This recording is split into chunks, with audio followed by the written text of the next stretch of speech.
ஒரு புகழ்பெற்ற ஜப்பானிய சாமுராய் வீரன். வாள் வீசுறதுல ரொம்ப கெட்டிக்காரன். ஒரு கடுமையான போரில் கலந்து கொண்டுட்டு களைச்சி போய் திரும்பி வந்தான். படுக்கையில் விழுந்தான். பக்கத்தில் என்னமோ சத்தம் கேட்டுது. திரும்பி பார்த்தான். ஒரு எலி அவனை முறைச்சி பார்த்துக்கிட்டு இருந்தது. உடனே வாழை உருவனா வீசினான். அது தப்பிச்சிட்டு ஓடி போச்சு. எவ்வளோ முயற்சி பண்ணி பார்த்தா முடியல. கடைசியில் அந்த வாள் முறிஞ்சு போனது தான் மிச்சம். ஒரு பக்கம் அவனுக்கு இது அவமானமாக போயிட்டுது, இன்னொரு பக்கம் பயமாக போயிட்டுது. எவ்வளவோ போர்களில் எதிரிகளை பந்தாடினவன் அவன் ஒரு எலிகிட்ட தோத்து போயிடுறதா அவனால் சகிச்சிக்க முடியல. மனைவி கிட்ட சொன்னான் இப்படி நடந்துட்டுதுன்னு. அவன் சிரிச்சா. உங்களுக்கு புத்தியே இல்லை, எலியை போய் யாராவது வாளால் வெட்டுவாங்களா அப்படின்னு அந்த அம்மா சொன்னதும், நீ என்ன சொல்கிறேன்னா, ஒரு பூனையை கொண்டுட்டு வந்துட்டா போதும், அதுக்கப்புறம் ஏன் எலி வரப்போகுது அப்படின்னு அந்த அம்மா. உடனே ஒரு பூனை வந்து சேர்ந்தது. அது சாதாரண பூனை இல்லை, வீர சாகசங்கள்லாம் செஞ்சு பழக்கப்பட்ட பூனை. பெரிய இடத்துல வளர்ந்தது. அதை கொண்டுட்டு வந்துட்டாங்க. அந்த பூனை குறி பார்த்து எலி மேலே பாஞ்சுது. ஆனால் அந்த எலியை சுலபமாக தப்பிச்சு போட்டுது. அடுத்தபடியாகவும் பாயறதுக்கு முயற்சி பண்ணிச்சு அந்த பூனை. ஆனால் அந்த எலியோ ரொம்ப தந்திரமாக திடீர்னு அந்த பூனையின் முகத்துக்கு நேராக பாஞ்சுது. அவ்வளவுதான். அந்த பூனை பயந்து போய் ஒரே தாவா தாவி ஜன்னல் வழியாக வெளியில் ஓடி போச்சு. அந்த வீரனுக்கு இது ஒரு பெரிய அதிர்ச்சியாக இருந்தது. அடுத்தபடியாக யோசனை பண்ணான். ராஜா வளர்த்துக்கிட்டு இருந்த அரண்மனை பூனையை ஒரு நாள் ஏரவலா கேட்டு வாங்கிட்டு வந்தான். ஊர் உலகம்லாம் பேர் வாங்கின பூனை இது. அந்த பூனையாலும் அந்த எலியை ஒன்றும் செய்ய முடியல. வீரனுக்கு ரொம்ப அதிர்ச்சி. அந்த அரண்மனை பூனைகிட்டேயே போய் புலம்புனான். அரண்மனை பூனையே, நீயே தோத்து போயிட்டியே, இனிமேல் நான் என்ன செய்ய முடியும்னா. அந்த பூனை சிந்திச்சுது. அப்புறம் சொல்லிச்சு, இந்த காரியத்துக்கு இந்த மேல்மட்ட விவகாரம்லாம் சரிப்பட்டு வராது. சாதாரண வீட்டு பூனை கிடைச்சதுன்னா அதை கொண்டுட்டு வந்து விட்டுப்பார் அப்படின்னது. சாதாரண பூனையால் என்ன செஞ்சிட முடியும்னா இவன் நம்பிக்கை இல்லாமல். இப்போ அந்த அரண்மனை பூனை சொல்லிச்சு, பெரிய வீட்டு பூனையெல்லாம் நல்லா சாப்பிட்டு தூங்கி பழக்கப்பட்டிருக்கோம். அதுக்கெல்லாம் ராஜதந்திரம் தெரியும். ஆனால் எலி பிடிக்க தெரியாது. அதுக்கான வளர்ப்பும் இல்லை, பயிற்சியும் இல்லை.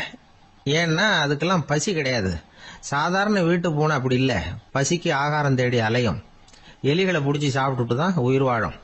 அதனால் அதுகளுக்கு எலியை பிடிக்கிற எல்லா உத்திகளும் தெரியும், எங்களுக்கு தெரியாது அப்படின்னது. அது சரியே, அதுவும் பூனை தான், நீயும் பூனை தான். அதால் முடிகிற காரியம் ஏன் உன்னால் முடியல அப்படின்னு கேட்டான் இவன். இதுக்கு அந்த பூனை சொல்லிச்சு, இதே கேள்வியை நானும் கேட்டேன். உன்னுடைய தந்திர முறை என்னன்னு கேட்டேன். அதுக்கு பதில் சொல்லாமல் படுத்து தூங்கி போச்சு. அதை மறுபடியும் எழுப்பி கேட்டேன். அதுக்கு கோவம் வந்துட்டுது. இதில் என்ன தந்திர முறை வேண்டியிருக்கு? நான் ஒரு பூனை, அவ்வளவுதான். பூனைன்னா பூனை, பூனை எலியை பிடிக்கும், நான் எலியை பிடிக்கிறேன், அவ்வளவுதான்னுது அப்படின்னு சொல்லி விவரமாக சொல்லிச்சு அந்த அரண்மனை பூனை. உடனே ஒரு சாதாரண பூனையை கொண்டுட்டு வந்துட்டாங்க. கொண்டாந்து விட்டா அது பார்க்கறதுக்கு ரொம்ப சாதாரணமாக தெரிஞ்சுது. இந்த வீரனுக்கு நம்பிக்கை வரல. இருந்தாலும் அதை கொண்டுட்டு வந்து வீட்டுக்குள்ளே விட்டான். ஒரே நிமிஷம் அந்த எலியை கவிட்டு வெளியில் ஓடி போச்சு. மேலிடத்து பூனைகள்லாம் இதை வேடிக்கை பார்த்துக்கிட்டு வெளியில் நின்றுக்கிட்டு இருக்குது. எல்லாரும் மெதுவாக அந்த பூனையை நெருங்கி, உங்ககிட்ட அப்படி என்ன தனிப்பட்ட திறமை, அதோட ரகசியம் என்னன்னு கேட்டாங்க. அந்த சாதாரண பூனை ரொம்ப சாதாரணமாக சொல்லிச்சான், அதெல்லாம் எனக்கு தெரியாது, நான் பூனை, அவ்வளவுதான், நீங்களும் பூனையா இருங்க அப்படின்னு சொல்லிவிட்டு அந்த பூனை தன்னுடைய வாயில கவிய எலியோடு அங்கேருந்து நடந்து போச்சு. இந்த கதையிலேருந்து நாம் புரிஞ்சிக்க வேண்டிய தத்துவம் என்னன்னா, நீயாக இரு. இதுதான் அந்த தத்துவம். நம்ம ஒவ்வொருத்தருக்கு உள்ளேயும் ஒரு தனித்தன்மை இருக்கு. இதை அவங்கவுங்க புரிஞ்சுக்கிட்டு உண்மை இயல்பு புரிஞ்சுக்கணும். நம்முடைய இயல்பு என்னங்கிறது நமக்கு தெரியணும். அதை கண்டுபிடிக்கிறது தான் உண்மையான கலை. ஒரு பெரிய மனுஷன் வாயை அகலமாக திறந்து வச்சுட்டு தூங்கிட்டு இருந்தான். உடனே ஒரு எலி உள்ளே பூந்துட்டு தான். வீட்டு வேலையாள் டாக்டருக்கு ஃபோன் பண்ணான், எங்கள் முதலாளி வாய்க்குள்ளே ஒரு எலி பூந்துட்டுது டாக்டர் அப்படின்னா. நான் உடனே புறப்பட்டு வரேன், அதுக்கு முன்னாடி நீ ஒரு ரொட்டி துண்டை எடுத்து ஒரு வாய்க்கு முன்னாடி காட்டு, உள்ளே போன எலி வெளியில் வந்துடும்னார் டாக்டர். சரின்னு சொல்லிவிட்டான். கொஞ்ச நேரத்தில் டாக்டர் அங்கே போய் சேர்ந்தார். அப்போ வேலைக்காரன் ஒரு பெரிய மீனை அவர் வாய்க்கு நேராக இப்படியும் ஆட்டிக்கிட்டு இருந்தான். நான் ரொட்டி துண்டை தானே காட்ட சொன்னேன்னாரு டாக்டர். அவன் சொன்னான், எலியை வெளியில் கொண்டுட்டு வர்றதுக்கு ரொட்டி துண்டை காட்ட சொன்னீங்க டாக்டர், அதுக்கப்புறம் அந்த எலியை துரத்திக்கிட்டு ஒரு பூனை உள்ளே போயிருக்கு, அதுக்காகத்தான் இந்த மீனை காட்டிக்கிட்டு இருக்கேன் நானா. இது எதுக்குன்னா, இப்படி வேடிக்கையாக சொல்றது, பூனை பூனையாக இருக்க வேண்டும், எலி எலியாக இருக்க வேண்டும், மனுஷன் மனுஷனாக இருக்க வேண்டும் அப்படிங்கிறத புரிஞ்சுக்கிறது. நாம இருக்கிற வரை வெற்றி நிச்சயம். ஜெருசலேம் அங்க உள்ள ஒரு தேவாலயம். அதுல உள்ள பலிபீடத்தின் முன்னாடி ஒரு பெட்டி உண்டு. அது காணிக்கை பெட்டி. ஆலயத்துக்கு வர்றவங்க பிரார்த்தனை பண்ணிவிட்டு திரும்பி போற சமயத்துல அந்த பெட்டியில காணிக்கை போடுவாங்க. அவங்களால எவ்வளவு முடியுமோ அவ்வளவு போடுறது வழக்கம். அவங்கவுங்க வசதிக்கு தகுந்த மாதிரி போடுவாங்க. வசதி உள்ளவங்களா இருந்தாலும் சரி, வசதியே இல்லாத வறியவர்களா இருந்தாலும் சரி, ஆலய காணிக்கை பெட்டியில காசு போடுறது அவங்களுக்கு ரொம்ப பெருமையான ஒரு செயல். ஒரு சமயம் இயேசு தம்முடைய சீடர்களோடு அந்த ஆலயத்துக்கு வர்றார். அங்க உட்காந்து ரொம்ப நேரம் வழிபாடு பண்ணிட்டு இருக்கிறார். சீடர்களும் அந்த ஜபத்துல கலந்துக்கிட்டாங்க. வழிபாடு முடிஞ்சுது. இயேசு உட்கார்ந்துருக்கிறார். காணிக்கை பெட்டியில காசு போடுறவங்கள கவனிக்கிறார். சீடர்களும் அதையே கவனிச்சுக்கிட்டு இருக்கிறாங்க. ரொம்ப பேர் வரிசையா வந்தாங்க. அவங்களால முடிஞ்ச அளவுக்கு காசு போட்டுட்டு அவங்க பாட்டுக்கு போய்கிட்டு இருக்கிறாங்க. வசதியானவங்க நிறைய பேர் வந்தாங்க. அதுக்கு மத்தியில வயசான ஒரு அம்மா, அவங்களும் வந்து காசு போட்டுட்டு போறாங்க. இப்போ இயேசு தன்னுடைய சீடர்கள் பக்கம் திரும்பினார். ஒரு கேள்வி கேட்டார். இப்போ இந்த காணிக்கை பெட்டியில நிறைய பேர் வந்து காசு போட்டுட்டு போறத நீங்க கவனிச்சிங்க. இன்னைக்கு இந்த காணிக்கை பெட்டியில ரொம்பவும் அதிகமா காசு போட்டது யார் அப்படின்னு கேட்டார். முதல்ல வந்தார ஒரு பெரிய மனுஷன், அவர் தான் அதிகமா போட்டார் அப்படின்னாரு ஒருத்தர். மூணாவதா வந்தவர் தான் அதிகமா போட்டார், நான் கவனிச்சேன் அப்படின்னாரு இன்னொருத்தர். இப்படி ஆளுக்கு ஒரு விதமா சொல்றாங்க. கடைசியா இயேசு சொன்னாராம், இன்றைக்கு அந்த பெட்டியில அதிகமா காசு போட்டவங்க அந்த வயசான அம்மா தான் அப்படின்னாராம். சீடர்களுக்கு ஒன்றும் புரியல. அந்த அம்மா ரொம்ப ஏழையாச்சே, அவங்க எப்படி அதிகமா காணிக்கை செலுத்த முடியும் அப்படிங்கறது அவங்க சந்தேகம். இயேசு விளக்குனார். நிறைய பேர் வந்தாங்க, நிறையவே காசுகள் போட்டாங்க, அது உண்மைதான். ஆனால் அந்த அம்மா என்ன பண்ணாங்க கவனிச்சிங்களா? வந்தாங்க, தன்னுடைய காசு பைய திறந்தாங்க, அப்படியே கொட்டுனாங்க. அதுல இருந்தது 2 காசுகள் தான். அந்த 2 காசும் காணிக்கை பெட்டியில விழுந்துட்டுது. மற்றவங்கெல்லாம் தங்கள்கிட்ட இருந்த செல்வத்தின் ஒரு சிறு பகுதியை எடுத்து பெட்டியில போட்டாங்க. ஆனா இந்த அம்மா தன்கிட்ட என்ன இருந்ததோ அதை அப்படியே போட்டுட்டாங்க. தன்னுடைய பிழைப்புக்காக வச்சிருந்த அவ்வளவையும் இழக்கிறதுக்கு தயாராயிட்டாங்க. அவ்வளவு தாராள மனசு அவங்களுக்கு. அதனால அவங்க செலுத்தின காணிக்கை தான் அளவுல அதிகம் அப்படின்னார். விலை மதிப்பில்லாத முத்து புதையல் ஒருத்தனுக்கு கிடைக்க போகுதுன்னு வச்சுக்கோங்க. அதன் மதிப்பை உணர்ந்தவன் என்ன பண்ணுவான்? அதை அடையறதுக்காக தன்கிட்ட இருக்கிற எதையும் கொடுக்கறதுக்கு தயாரா இருப்பான் இல்லையா? அது மாதிரிதான் இதுவும் அப்படின்னார். உலக மதிப்பீடுகளை துரும்பா தூசியா மதிச்சு அதையெல்லாம் உதறி விடுகிறவன் இறையருள் அப்படிங்கிற இணையில்லாத செல்வத்தை பெறுகிறான் அப்படிங்கிறது இதுல உள்ள கருத்து. இறைவனுக்காக இழப்பதுன்னா துன்பப்படுகிறவர்களுக்காக, ஏழைகளுக்காக, ஏதுமற்றவர்களுக்காக இழப்பது அப்படின்னு அர்த்தம். உங்கள் அயலானுக்கு நீங்கள் என்ன உதவி செய்தாலும் அதை எனக்கே செய்கிறீர்கள் அப்படின்னு இயேசு சொல்லியிருக்கிறார். அடுத்தவங்களுக்கு உதவணுங்கிற குணம் இன்னைக்கு ரொம்ப குறைஞ்சு போச்சு. ஒருத்தன் வாழைப்பழத்தோல் வழுக்கி கீழே விழுந்துட்டான். பக்கத்துல இருந்த நண்பன் உடனே அவனை தூக்கிக்கிட்டு போய் ஆஸ்பத்திரியில சேர்த்துட்டான். அதுக்கப்புறம் சொன்னான், நீ அந்த வாழைப்பழத்தோல்ல காலை வைக்க போறத முன்னாடியே நான் கவனிச்சுட்டேன் அப்படின்னானா. அப்படின்னா அப்பவே நீ எனக்கு உதவி செஞ்சிருக்கலாமே அப்படின்னானா அவன். நான் டாக்டருக்கு உதவலாம்னு நினைச்சுட்டேன் அப்படின்னா இவன். சில பேர் ஆளை பார்த்தா 60 வயசு மாதிரி தோணும். உண்மையான வயசு என்னன்னு பார்த்தா 40 அல்லது 45. சில பேரை பார்க்கறதுக்கு 45 மாதிரி தெரியும், உண்மையிலேயே 65 தாண்டி இருப்பாங்க. ஒரு மனிதனுக்கு 2 வகையான வயது உண்டுங்கிறார் ஓஷோ. அதாவது உடம்புக்குன்னு ஒரு வயசு, மனசுக்குன்னு ஒரு வயசு. முதல் உலக மகாயுத்தம் நடந்தது இல்லையா, அது முடிஞ்சதுக்கு அப்புறம் முதல் தடவையா மனிதனின் மூளை வளர்ச்சியை பத்தி மனநல வைத்தியர்கள் ஒரு கணக்கெடுப்பு சோதனை நடத்தினாங்களாம். அது வரைக்கும் மனிதனுக்கு 2 வகையான வயது உண்டுன்னு யாரும் சிந்திச்சதே இல்லையா. அந்த உலக மகாயுத்தம் முடிஞ்சதுக்கு அப்புறம் மனிதனுடைய சராசரி மனதின் வயதை கணக்கிட்டு பார்க்கும் பொழுது அவங்களுக்குலாம் ரொம்ப அதிர்ச்சியா இருந்துதான். ஏன்னா அது ரொம்ப பின்தங்கிய நிலையில இருந்திருக்கு, வளர்ச்சி அடையாத நிலையில இருந்திருக்கு. அவங்க கண்டுபிடிச்ச பிரகாரம் அப்போ மனசோட சராசரி வயசு என்ன தெரியுமா? 14. அப்படின்னா பாத்துங்க, உடல் ரீதியா ஒருத்தரோட வயசு 70 கூட இருக்கலாம், ஆனா மனசோட வயசு 14 தான். இதுக்கு நேர்மாறா அமைஞ்சு போச்சுன்னு வச்சேங்க. அதாவது ஒருத்தருக்கு உண்மையிலேயே 14 வயசு, அதாவது உடலோட வயசு 14, அவரோட மனசின் வயசு 70ன்னு வச்சுக்கோங்க. இப்படி அமைஞ்சுட்டுதுன்னா அவர் சீக்கிரம் ஞானத்தன்மை அடைஞ்சிருவார் அப்படின்னு அர்த்தம்.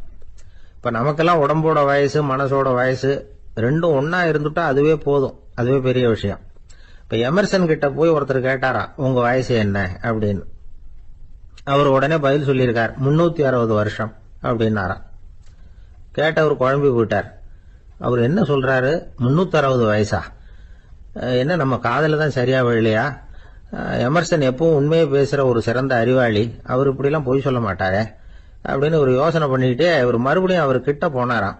ஐயா, நீங்க சொன்னது சரியா என் காதுல விழல, அதனால மறுபடியும் கேட்கிறேன், உங்க வயசு என்ன அப்படின்னாராம். எமர்சன் மறுபடியும் சொல்லியிருக்கிறார் 360 வருஷம்னு. வந்தவருக்கு உண்மையிலேயே அதிர்ச்சியா போட்டுது. அதுக்கப்புறம் மெதுவா ஆரம்பிச்சாராம். ஐயா, நீங்க சொல்றதை என்னால ஏத்துக்க முடியாது. எப்படி பார்த்தாலும் இப்போ உங்களுக்கு வயசு ஒரு 60க்கு மேல இருக்காதுன்னு நினைக்கிறேன் அப்படின்னாராம். நீங்க சொல்றது சரிதான், அது என் உடம்போட வயசுன்னாராம் எமர்சன். அப்படின்னா ஏற்கனவே நீங்க சொன்னது அப்படின்னு கேட்டிருக்காரு. அது என் மனசோட வயசு அப்படின்னாராம். நம்மளை பொறுத்த வரைக்கும் அறிவு தூசு படிஞ்சிருக்கு, அது மாதிரியே அன்பும் மாசுபட்டிருக்கு. இது ரெண்டையும் சுத்தம் பண்ண வேண்டியிருக்குது. அப்பதான் நாம சரியான வயசுல வாழ முடியும். ஒரு ஆசாமி இருக்கிறார். அவருக்கு உடம்போட வயசு அதிகம், மனசோட வயசு ரொம்ப குறைச்சல், குழந்தை மாதிரி. அவர் ஒரு ஆஸ்பத்திரியில படுத்திருக்கிறார். நர்சம்மா எல்லாருக்கும் மருந்து கொடுத்துட்டு போறாங்க. கொஞ்ச நேரம் கழிச்சு திரும்பி வந்தாங்க. அப்ப இவர் அந்த அம்மாவை கூப்பிட்டு சொல்றார், இத பாருங்க சிஸ்டர், நீங்க எல்லாருக்கும் சின்ன சின்ன மாத்திரையா கொடுத்துட்டு எனக்கு மட்டும் நீளமான மாத்திரையா கொடுத்துட்டீங்க. முழுங்கறதுக்கு ரொம்ப கஷ்டமா போச்சு. இனிமே எனக்கும் சின்ன மாத்திரையா கொடுங்க சிஸ்டர் அப்படின்னாராம். அந்த அம்மா உடனே அதிர்ச்சியாகி தலையில அடிச்சுக்கிட்டாங்களாம். நான் கஷ்டப்பட்டு மாத்திரையை முழுங்கினத்துக்கு நீங்க ஏமா தலையில தட்டிக்கிறீங்க அப்படின்னு கேட்டிருக்காரு இவர். இதுக்கு அவங்க சொல்லியிருக்கிறாங்க, நான் உங்களுக்கு கொடுத்துட்டு போனது மாத்திரை இல்லைங்க, அது தெர்மாமீட்டர் அப்படின்னாங்க. ஆளை கண்டா ஏன் இப்படி முகத்தை திருப்பிக்கிட்டு வர்றீங்க அப்படின்னு கேட்டார் ஒருத்தர் நண்பர்கிட்ட. எலெக்ஷன்ல அவன் எதிர்த்து நின்னவன் சார், என்ன அவன்கிட்ட நமக்கு என்ன பேச்சுவார்த்தை அப்படின்னாராம் ரொம்ப கோபமா இவர். சரி, அந்த ஆள் யாருன்னு கேட்டேன். என் கூட பிறந்த தம்பி தான் சார் அப்படின்னார் அந்த கோபம் குறையாமல். அதாவது நம்ம ஊர் நிலவரம் இப்படி, அதாவது அண்ணனும் தம்பியும் எதிர்த்து நிப்பாங்க தேர்தல்ல, ஒருத்தர் கண்டா பேசிக்கிறது இல்ல. ஆனா இங்கிலாந்துல எப்படி தெரியுமா, அங்க ஒரே மேடையில போட்டி போடுற 2 வேட்பாளர்களும் பேசுவாங்களாம், பட்டிமன்றம் மாதிரி. ஒருத்தர் முதல்ல எழுந்திருப்பார், நான் இந்த தேர்தலில் வெற்றி பெற்றால் என்னென்ன செய்வேன் அப்படின்னு சொல்லிவிட்டு உட்காருவார். அதுக்கப்புறம் அடுத்தவர் எழுந்திருப்பார், அவர் சொல்லுவார், நான் வெற்றி பெற்றா இந்த மக்களுக்கு என்னென்ன செய்வேன், இந்த நாட்டுக்கு என்னென்ன செய்வேன் அப்படிங்கறத சொல்லிவிட்டு உட்காருவார். 2 பேரும் ஒரே மேடையில பேசுவாங்க. மக்கள் 2 பேர் பேச்சையும் கேட்டுக்கிட்டு ஒரு முடிவுக்கு வருவாங்க. இதுதான் அங்க உள்ள பழக்கம். இங்க அப்படி இல்ல. இங்க ஒருத்தர் பார்த்தாவே முகத்தை திருப்பிக்கிறது. ஒரு தடவை இது மாதிரி ஒரு கூட்டம் நடந்துகிட்டு இருக்கு அங்க வெளிநாட்டுல தான். நேரத்துக்கு சரியா ஒரு வேட்பாளர் சேரல. இது இங்கிலாந்துல நடந்த நிகழ்ச்சி. அப்புறம் என்ன ஆச்சுன்னா, ஒருத்தர் வந்துட்டாரு, இன்னொருத்தர் சேரல. அப்புறம் உடனே அந்த ஒருத்தர் வந்தவர் பேச ஆரம்பிச்சிட்டார். அதாவது அந்த இன்னொருத்தர் சார்பாவே பேசிட்டாராம். அதாவது அவர் வரல, நான் அவரு சார்பா நான் பேசிடுறேன். அதாவது அவர் ஜெயிச்சுட்டா அவர் என்னென்ன செய்வார் இந்த நாட்டுக்கு அப்படின்னு சொல்லி அவர் பக்கத்துல உள்ள நியாயத்தை எடுத்து இவரே சொல்லிட்டாராம். இப்படிலாம் அங்க நடந்துதான். இது எப்பேற்பட்ட தேர்தல் பண்பாடு பாருங்க. அதனால இன்னொரு விஷயம், இப்ப இங்கிலாந்துல எல்லாம் ஓட்டு கேட்கறப்ப வெற்றியா தோல்வியாங்கிறத ஓரளவுக்கு யூகிச்சுடலாமா. இப்போ ஒரு வேட்பாளர் ஒரு வீட்டுக்கு முன்னாடி போய் நின்று எனக்கு ஓட்டு போடுங்கன்னு கேட்கறாருன்னு வச்சுங்களேன், அதுக்கு என்ன பார்த்து செய்யறோம், போயிட்டு வாங்க அப்படின்னு சில வீடுகள்ல வாசல்ல நின்னே சொல்லி அனுப்பிச்சிருவாங்களாம். வேற சில வீடுகள்ல எப்படின்னா வேட்பாளரை வீட்டுக்குள்ள கூப்பிட்டு காபி சாப்பிட சொல்லி உபசரிச்சு அதுக்கப்புறம் அனுப்பி வைக்கிறது வழக்கமா. இதுல எந்த வீட்டு ஓட்டு நிச்சயம் தெரியுமா? வாசல்ல நின்னே வழி அனுப்பி வச்சுடுறாங்க பாருங்க, அவங்க ஓட்டு நிச்சயம். உள்ள கூப்பிட்டு காப்பி கொடுத்து அனுப்புறாங்க பாருங்க, அவங்க ஓட்டு நிச்சயம் இல்லையா. சரி, அப்புறம் ஏன் அந்த உபசரிப்பு அப்படின்னு கேட்டா அதுக்கு ஒரு காரணத்தை சொல்றாங்க. அதாவது அது ஒரு அனுதாபத்தை தெரிவிக்கிற முறையா. ஐயோ பாவம், நாம இவருக்கு ஓட்டு தான் போட போறதில்ல, எதையாவது செய்வோம், காப்பியாவது சாப்பிட்டு போட்டோம் அப்படிங்கிற எண்ணமா. இப்படி அந்த ஒரு பழக்கம். ஆக அந்த ஊர்ல நிறைய காப்பி சாப்பிடணும்னு ஒருத்தர் ஆசைப்பட்டா தேர்தலில் தோத்து போறதுக்கு தயாரா இருக்கணும். ஒரு சமயம் ஒரு ஊர்ல தேர்தல் நடந்துதான். ஒரு தொகுதியில நின்று தோத்து போன ஒருத்தர் கையில ஒரு துப்பாக்கியோட ஊருக்குள்ள சுத்திக்கிட்டு இருந்தாராம். ஒரு போலீஸ்காரர் அவரை பார்த்துட்டு சந்தேகப்பட்டிருக்கார். அதனால அவரை தடுத்து நிறுத்தி, என்ன இது துப்பாக்கியோட சுத்துறீங்களேன்னு விசாரிச்சிருக்கார்.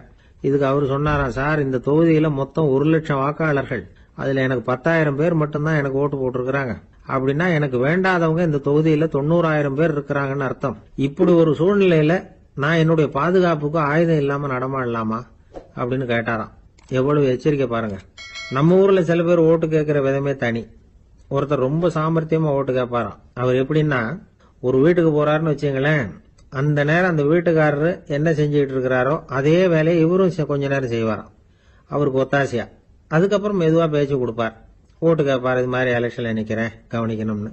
அது மாதிரி ஒரு தடவை அவர் போனப்ப அங்க வந்து அவர் என்ன பண்ணிட்டு இருக்காரு, வீட்டுக்கு பின்னாடி மாட்டு கொட்டையில பால் கறந்துட்டு இருக்காரு ஒரு பசுமாட்டுக்கிட்ட. அந்த வீட்டுல இவர் ஓட்டு கேட்க போனவர் இவர் ஓடி போய் இன்னொரு சொம்பை எடுத்துக்கிட்டு அதே மாட்டுக்கு இன்னொரு பக்கம் போய் உட்காந்துக்கிட்டு இவரும் பால் கறக்க ஆரம்பிச்சிட்டார். எதிர உட்காந்துட்டு இருக்காரு இவர் இந்த பக்கம் உட்காந்துருக்காரு. கீழே கொஞ்சம் குனிஞ்சு பார்த்தா ஒருத்தர் முகத்தை ஒருத்தர் பார்க்கலாம். கொஞ்ச நேரம் ஆனதுக்கு அப்புறம் இவர் மெதுவா அவர்கிட்ட பேச்சு கொடுத்தாராம். இது மாதிரி நான் எலெக்ஷன்ல நிக்கிறேன், நீங்க ஓட்டு போடணும், அதுக்காக தான் வந்தேன்னாராம். அது முடியாதுங்களேன்னாராம் அவரு. ஏன்னு கேட்டிருக்கார். நான் இந்த வீட்டுக்காரன் இல்ல, நானும் உன்ன மாதிரி ஓட்டு கேட்க வந்தவன் தான் அப்படின்னு. ஒரு ஊர்ல ஒரு குரு இருந்தார், ஜென் குரு. அவரை தேடிட்டு ஒரு மன்னர் வந்தார். வந்தவர் ஜப்பான் மன்னர். தோட்டக்கலையை பத்தி தெரிஞ்சுட்டு போறதுக்காக அவர் வந்தார். எப்படி தோட்டம் அமைக்கிறது அப்படிங்கறத பத்தி அந்த குரு விவரமா சொல்லி கொடுத்தாரு. ஒரு நாள் 2 நாள் இல்ல, 3 வருஷம் கத்து கொடுத்தார். அதுக்கப்புறம் சொன்னார், நான் கத்து கொடுத்துட்டேன், இனிமே நீங்க போகலாம், போய் தோட்டம் அமைக்கலாம், அதுதான் உங்களுக்கு பரிசை. தோட்டம் அமைச்ச பிறகு சொல்லி அனுப்புங்க, நான் வந்து பாக்குறேன். நீங்க இங்க என்னவெல்லாம் கத்துக்கிட்டீங்களோ அதையெல்லாம் அங்க செயல்முறையில செஞ்சு காட்டுங்க அப்படின்னு சொல்லி அனுப்பி வச்சார். மன்னர் போனார். அரண்மனைக்கு பக்கத்திலேயே ஒரு பெரிய தோட்டத்தை உண்டு பண்ணினார். அழகான மரங்களையும் செடிகளையும் உருவாக்கினாரு. கிட்டத்தட்ட 1000 தோட்டக்காரர்களை பயன்படுத்தி 3 வருஷங்கள் முயற்சி பண்ணி அந்த அழகான தோட்டத்தை உருவாக்கினார். குரு கிட்ட இருந்து செய்தி வந்தது, நாளைக்கு வந்து தோட்டத்தை பாக்குறேன் அப்படின்னு. மன்னர் உடனே சுறுசுறுப்பாயிட்டார். முதல் நாளே தோட்டத்தை சுத்தப்படுத்தினார். ராத்திரி பூரா யாரும் தூங்கல. எல்லாருக்கும் தோட்டத்தை ஒழுங்குபடுத்துற வேலை. அது அந்தந்த இடத்துல ஒழுங்கா இருக்குதா அப்படின்னு சரி பார்த்தாங்க. ஒரு தவறும் இல்லாத வகையில அதை ஒழுங்குபடுத்தினாங்க. மறுநாள் குரு வந்தார், தோட்டத்தை பார்த்தார். அவருக்கு கோபம் வந்துட்டுது. மன்னருக்கு ஆச்சரியம், எப்பவும் சிரிச்சுக்கிட்டே இருக்கிறவர் இப்ப எப்படி இருக்கிறாரே அப்படின்னு. மெதுவா குரு கிட்ட போய் எல்லாம் சரியா தானே இருக்குது அப்படின்னார். எல்லாம் சரிதான், ஆனாலும் எங்கே அந்த பொன்னிற காற்று அப்படின்னார். உதிர்ந்த இலைகள், பொன் மஞ்சள் நிற இலைகள் காற்றில் அப்படி புரண்டு ஓடுவதை நான் பார்க்க முடியவில்லையே அப்படின்னாராம். அது இல்லாம இந்த தோட்டம் உயிரோட்டம் உள்ளதா இருக்காது, இதுல பாடல் இல்லை, ஆடல் இல்லை, அதெல்லாம் இல்லாம இந்த தோட்டம் ரொம்பவும் செயற்கையா தெரியுதுன்னாராம். மன்னர் இப்பதான் யோசனை பண்ணார். கீழே கிடந்த காஞ்சி போன இலைகள் மட்டும் இல்ல, மரத்துல இருந்த காஞ்சி போன இலைகளையும் அப்புறப்படுத்தி சுத்தமா வச்சிருக்கிறார். இறப்பும் வாழ்க்கையினுடைய ஒரு பகுதி தான். மரணம்ங்கிறது வாழ்க்கைக்கு எதிரானது அல்ல, அதை நிரப்பும் ஒரு பகுதி தான் அது. மரணம் இல்லையில் வாழ்க்கையே இல்லை அப்படிங்கிறது பெரியவங்க கருத்து. இப்ப அந்த தோட்டம் அழகா தான் இருக்குது, இருந்தாலும் அது ஒரு ஓவியம் மாதிரி உயிர் இல்லாமல் இருக்கு. குரு ஒரு வாளியை கையில எடுத்துக்கிட்டார். தோட்டத்தை விட்டு வெளியில போனார். ஏற்கனவே வீசி எறிந்த அந்த சருகுகளை எல்லாம் அள்ளி கொண்டுட்டு வந்தார். உள்ள எல்லா இடங்கள்லயும் அதை வீசினார். உடனே காத்து அந்த காய்ந்த சருகுகளையும் பழுத்த இலைகளையும் அசைக்க ஆரம்பிச்சுட்டுது. இப்போ அங்க சலசல சத்தம், சங்கீதம், இலைகளின் நடனம். ஓவியம் மாதிரி இருந்த அந்த தோட்டத்துக்கு இப்ப உயிர் வந்துட்டுது. இதுதான் அந்த பொன்னான காற்று அப்படின்னாராம் குரு. மன்னருக்கு புரிஞ்சுது. மிகப்பெரிய ஜென் கேள்வி ஒன்று உண்டு. உம்மான் அப்படிங்கிற ஒரு பெரிய குருவை பார்த்து துறையை ஒருத்தர் கேட்டாராம், இலைகள் எல்லாம் கீழே விழுந்து மரங்கள் மொட்டையாக இருக்கும் பொழுது என்ன நடக்கும்? இதுதான் கேள்வி. இதுக்கு உம்மான் சொன்ன பதில் பொன்னான காற்று, தி கோல்டன் விண்ட் அப்படின்னாராம். இதுக்கு என்ன விளக்கம்னா, உன்னுடைய எண்ணங்கள் எல்லாம் உன்னுடைய மனசிலிருந்து கீழே விழுந்து உனது உள்ளுணர்வானது மொட்டையாக நிற்கும் நிலைதான் அது. உனது வேர்களின் அருகில் காற்று வீசுகிறது. எல்லா எண்ணங்களும் உன்னிலிருந்து வெகு தூரத்துக்கு புரண்டு கொண்டே சென்று விடுகிறது. நீ அவற்றை கடந்து விட்டால் நீ அவைகளுக்கெல்லாம் மேலெழுந்து கீழே பார்ப்பவனைப் போல நிற்க ஆரம்பித்து விடுவாய். அதுதான் தியானம் என்பது அப்படின்னு சொல்றாங்க. தியானம்ங்கிறது எண்ணத்துக்கு எதிரானது இல்ல, தியானம்ங்கிறது எண்ணங்களை கடந்து செல்வதுதான். அதுக்கப்புறம் நாம பொன்னிற காற்றுல ஆட ஆரம்பிச்சிருவோம். இதுதான் பெரியவர்கள் சொல்றது. என்கிட்ட ஒருத்தர் தோட்டம் அமைக்கணும்னு யோசனை கேட்டு வந்தார். எல்லாம் சொல்லி கொடுத்தேன். செடிகள்லாம் செழிப்பா வளரணும்னா வேர் காயாம பாத்துக்குங்க, தினமும் தண்ணி விடுங்க அப்படின்னு சொல்லி அனுப்பி வச்சேன். 1 மாசம் கழிச்சு அவர் தோட்டத்தை பாக்குறதுக்காக போனேன். போய் பார்த்தா எல்லா செடியும் வாடி கிடக்குது. என்னங்க இப்படி பண்ணிவிட்டீங்கன்னு. நீங்க சொன்னபடிதான் செஞ்சேன்னார். என்ன செஞ்சீங்கன்னு கேட்டேன். வேர் காயாம பாத்துக்க சொன்னீங்க, தினமும் ஒரு தடவை எல்லா செடியையும் ஒவ்வொன்னா புடுங்கி பார்த்து வேர் காயாம இருக்கா அப்படின்னு பார்த்துட்டு அதுக்கப்புறம் தண்ணி பாய்ச்சனே, அவ்வளவு. ஒரு நண்பர் ஆனந்தமா சிகரெட் பிடிச்சிக்கிட்டு இருந்தார். இந்த பழக்கத்தை விட்டுவிடுங்களேன் அப்படின்னு சொல்லி பார்த்தோம். விட்டுடலாம்னு தான் பாக்குறேன், ஆனா முடியலையேன்னார். மனசு வச்சா எல்லாம் முடியும் அப்படின்னும். அவர் கொஞ்ச நேரம் யோசனை பண்ணார். அப்புறம் சொன்னார், சரி சார், இதுதான் நான் பிடிக்கிற கடைசி சிகரெட் அப்படின்னு சொல்லி ரொம்ப அழுத்தமா புகையை உள்ளுக்கு இழுத்தார். அதுக்கப்புறம் அந்த துண்டு சிகரெட்டை வீசி எறிஞ்சுட்டார். ஒருத்தர் இது மாதிரி தீர்மானம் பண்ணி தன்னுடைய கடைசி சிகரெட்டை தூக்கி எறிஞ்சுட்டாருன்னா அது ஒரு பெரிய விஷயம்தான். அதுக்கு பிறகு அவர் உடம்புல படிப்படியா என்னென்ன மாற்றங்கள் நடக்கும் அப்படிங்கறத பத்தி ஒரு விவர பட்டியலே வெளியிட்டு இருக்கிறாங்க.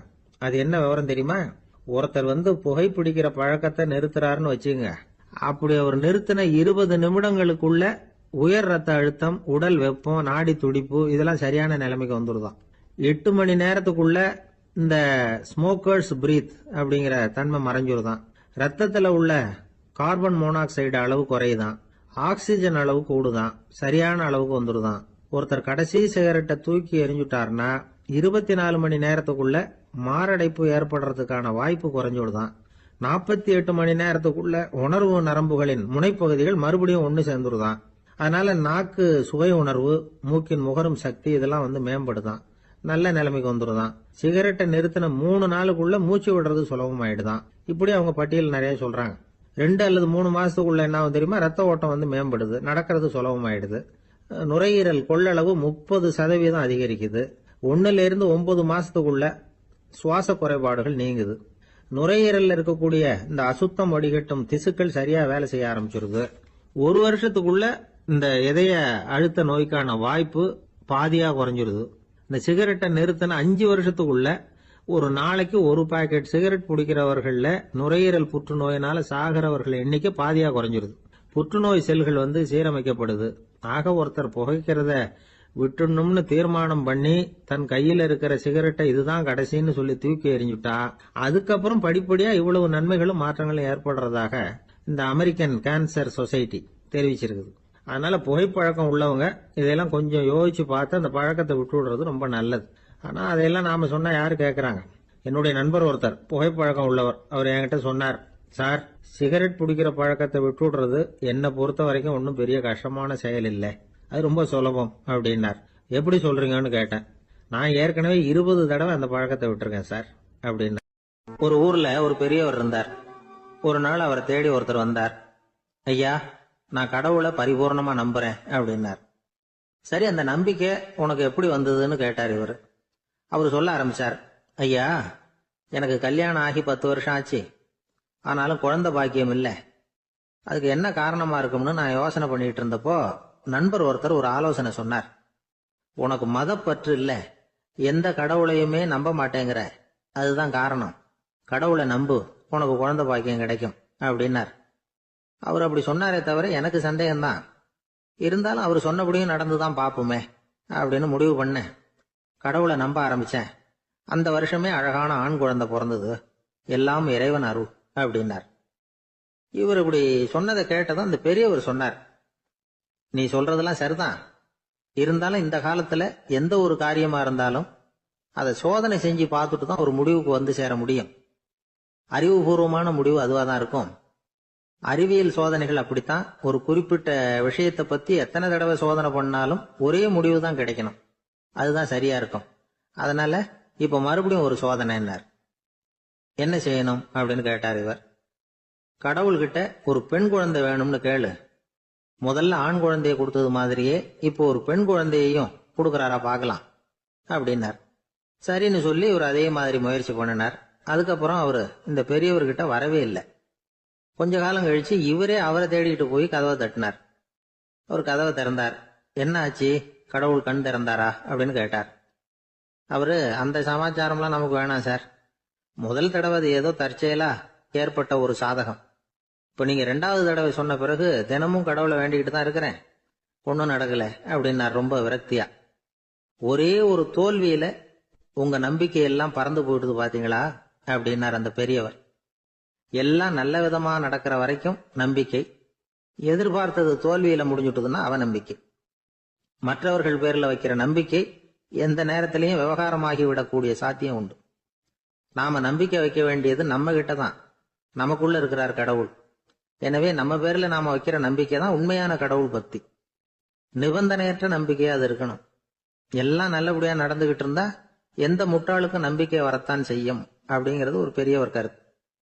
தியானத்தின் மூலமா தான் உனக்குள்ள ஆழமா தோண்டுனா உன்னுடைய அடி ஆழத்துல நம்பிக்கை வந்து அப்படி ஊற்றெடுக்கும், அதை பார்க்க முடியும் அப்படிங்கிறது பெரியவர்கள் சிந்தனை. ஒரு குழந்தை அப்பாவை பார்த்து என்னப்பா பண்றேன்னு கேட்டுதான்.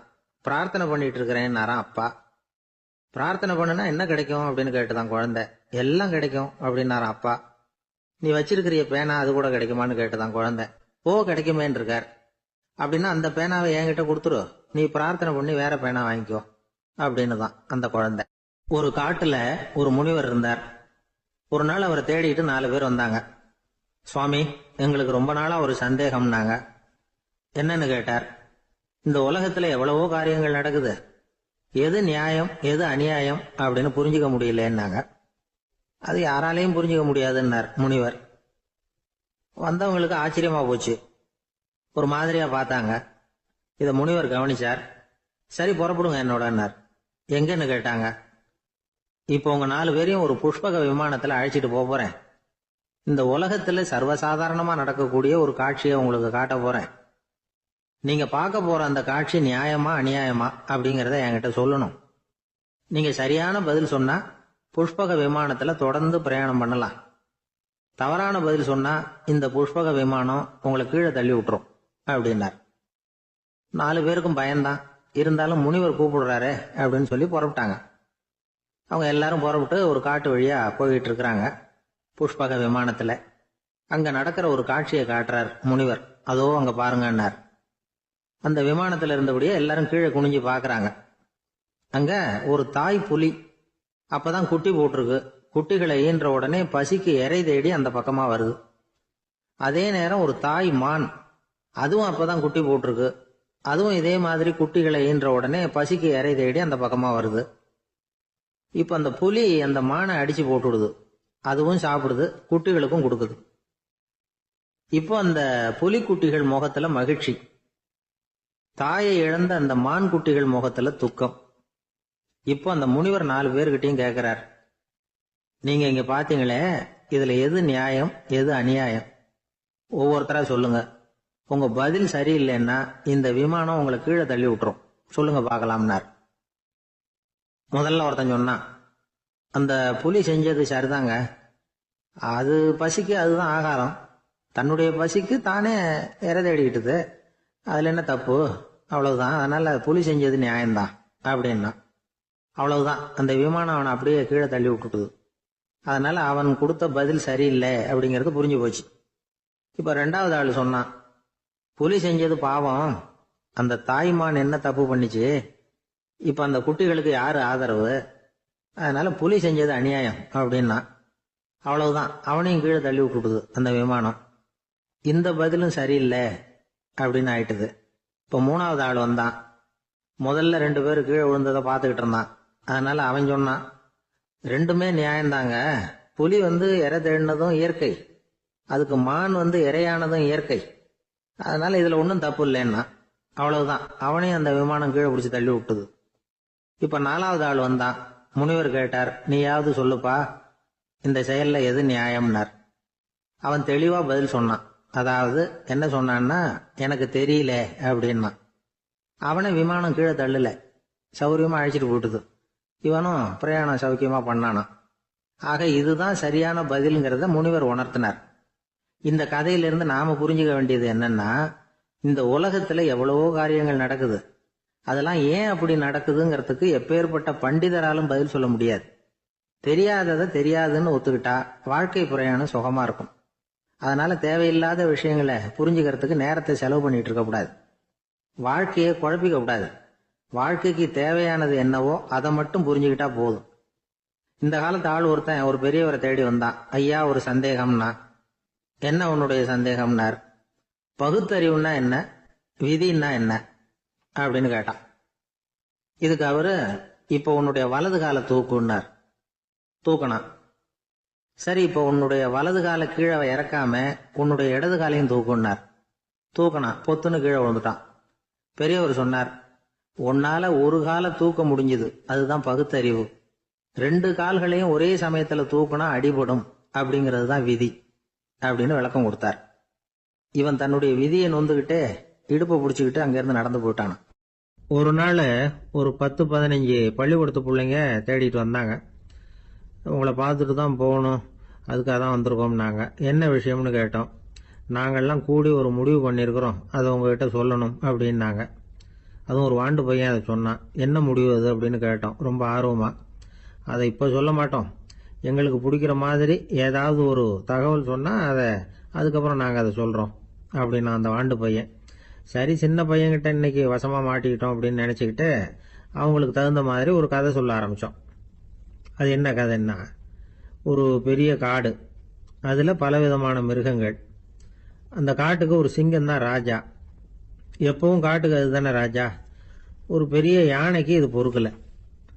என்ன இது, எப்போ பார்த்தாலும் இங்கே சிங்கத்துக்கே ராஜா பதவி கிடைக்குது, நான்லாம் எவ்வளவு பலசாலியாக இருக்கிறேன், அப்படி இருந்தும் எனக்கு அந்த பதவி கிடைக்கலையே அப்படின்னு தனக்குள்ளே பொறுமிக்கிட்டே இருந்தது.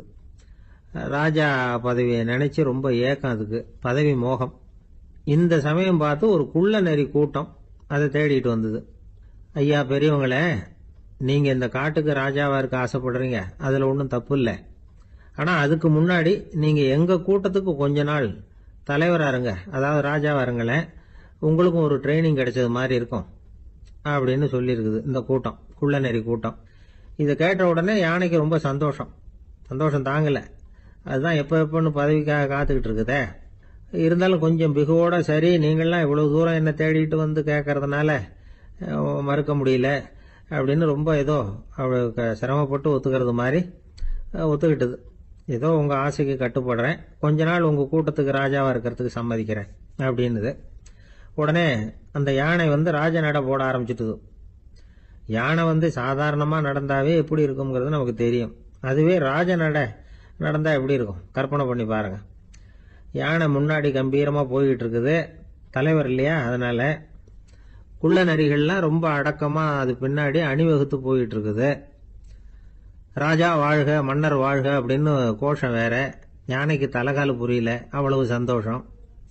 அந்த யானைக்கு செருக்கு, ஆணவம் எல்லாம் ஏற்பட்டு போச்சு. அதுக்கப்புறம் அது தரையை பார்க்குமா, நிமிர்ந்து நடக்க ஆரம்பிச்சுட்டுது. தரையை பார்க்கறதே இல்லை. அப்படி போயிட்டு இருக்கிறப்போ ஒரு சதுப்பு நிலத்துல திடீர்னு காலை வச்சுட்டுது. அவ்வளவுதான், கால் உள்ள போயிட்டுது. இன்னொரு காலை எடுத்து வச்சுது, அதுவும் உள்ள போயிட்டுது. அந்த 2 காலையும் எடுக்கிறதுக்காக அடுத்த 2 காலையும் அழுத்துச்சு, அதுவும் உள்ள போக ஆரம்பிச்சுட்டுது. இப்ப 4 காலம் வசமா சேத்துல அழுந்தி போச்சு, எடுக்க முடியல.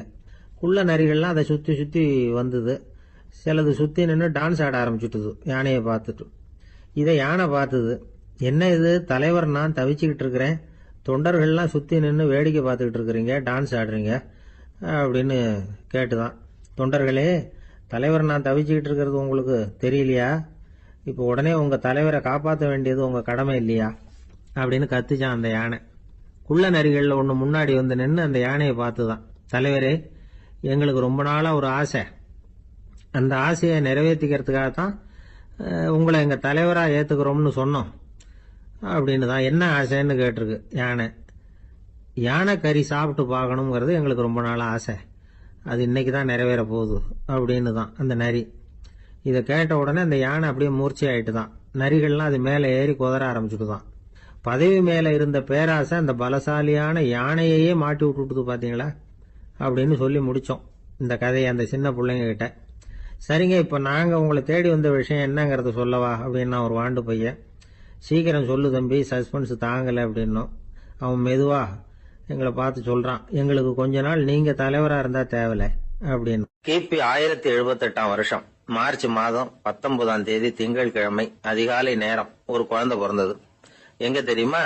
காஸ்பியன் கடலுக்கு தெற்கே பாரசீக மொழி வழங்கிய தபரிஸ்தான் மாநிலத்துல ஜீலான்ங்கிற புனித நகர், அதோட புறநகர் பகுதியில உள்ள நீப்புங்கிற ஊர்ல தான் அந்த குழந்தை பிறந்தது. அந்த இடம் இப்போ ரஷ்யாவில் இருக்கு. அந்த குழந்தை யாருன்னு நினைக்கிறீங்க?